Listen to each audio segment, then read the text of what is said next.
Good evening, everyone. Unlike their visit 2 years ago to the Breslin Center, this time the North Central Jets were ready for East Lansing. The Jets were boasting a 25-0 record and were hoping for a shot at winning their first state title since 1984. In their way of a championship game appearance this Saturday, 21-4 Fulton.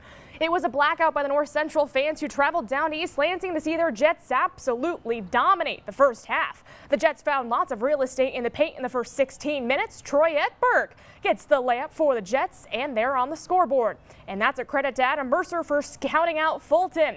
Then Rob Granquist says, "I'll knock down a fadeaway jumper," and yes, he will. That's good. 4-0 North Central. Guess who's in the stands tonight? Forest Park and Michigan State star Lexi Gusser looking on and cheering for the Jets. Then off a miss by Colton Antes, Jason Whitens comes down with a rebound. He was so close to a triple-double, 16 points, 9 rebounds, and 9 assists. This one to Caleb Martin for the bucket. Jets with a 10-0 run. Pirates did not make a 2-point bucket in the entire first half, but Antes knocks down a tray to stop the bleeding for Fulton. Pirates just could not stop the Jets down low. North Central also won the rebounding battle. What a pass from Whitens to Morgan Cox with the finish. And there's certainly no semifinals jitters for the Jets, and the crowd can definitely sense it. So let's go back to Morgan Cox. Yes, another basket for the Jets, and they've built a 16-4 lead. He had 12 points for Adam Mercer's club. Rob Granquist says, "You leave me wide open, why not drain a three?" He had 14 points on the night. North Central led 43-17 at the half, and they go on to romp Fulton 71-46 to advance to the Class D title game.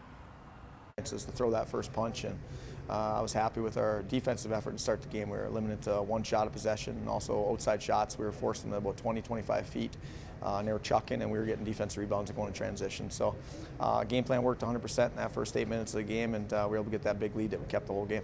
As a team, we were just having fun out there. We got out to that early lead, and from there on, we just kind of cruised, and we could relax and play loose, and it was a great time. I'm excited. It's another chance to play basketball with my cousin and the rest of the guys in that locker room, and we're very excited. The Jets will take on Morenci for a shot at the Class D state title this Saturday at 10 a.m. Eastern Time. Morenci defeated Waterford Our Lady, the other undefeated team, 53-52 earlier in the day.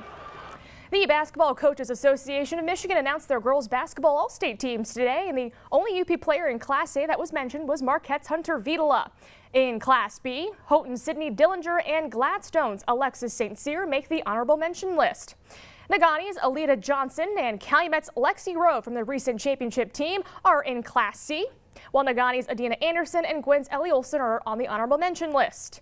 To Class D, St. Ignace's Margot Brown from the other state championship team, Newberry's Taylor Bryant, Munising's Frankie Matson, and St. Ignace's Abby Ostman are also on the list. And in the honorable mention column in Class D, Munising's Marissa Immel, Newberry's Bridget Stotzer, and Besmer's Whitney Tricka. In hockey, the Marquette Sentinels met the East Coast Wizards in their first game of the girls' U19 Nationals in East Lansing. Second period still scoreless. The Wizards' Alice Pingian sends one toward the net. The puck almost made it through Hannah Riesland, but she's able to corral the puck before it crosses the goal line. Short time later, drop pass to Allison Carlson. Her shot, though, is stopped, but the rebound goes to Sydney Higgins, and it appears she scores. However, the officials do not see it that way. Check the fans behind the net, and if they think it's a goal, it probably should have been one. Oh well. The Wizards respond on the other end. Tess Dupre slides one past Riesland with a minute to go in the second period to give the Wizards a 1-0 lead. Marquette drops its first game of the pool play, 3-0. The Sentinels will meet Rochester, Michigan tomorrow at 12:30. The last time the Michigan Tech Huskies were in the NCAA tournament, gas was $1.25 a gallon back in 1981. 34 years later, the Huskies feel like they have a good shot to advance to Boston and the Frozen Four. But first, they'll have to get by another group of Huskies, number 13 St. Cloud State. It'll be a whole new experience for Tech since they're playing a St. Cloud State team that's made the tournament the past 3 years. All we can do is play our game and get our team as prepared as we can. Thought last weekend was a good lead up to this weekend. You know, last weekend had an NCAA tournament feel to it, and we're playing one of the best teams in the country. We played two real good teams. Bowling Green was a top 16 team going in, and Minnesota State's as good as anybody. So I thought it was a good lead up into this weekend. I think we just watched them a little bit in practice. We know they can skate well, and they got some smaller guys that can really move the puck and skate, and we just got to play Husky hockey and our hockey, and we'll be fine. The puck drops tomorrow at 4:30 Eastern Time on ESPN3.com. The winner will take on either North Dakota or Quinnipiac in the West Regional Championship. And highlights, visit our website, uppermichigansource.com.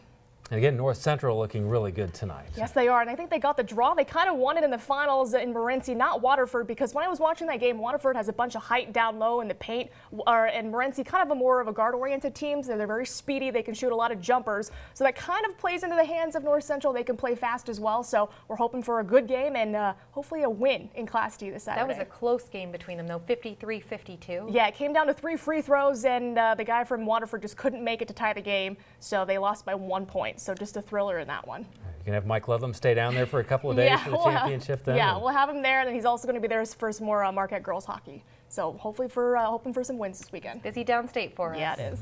All right.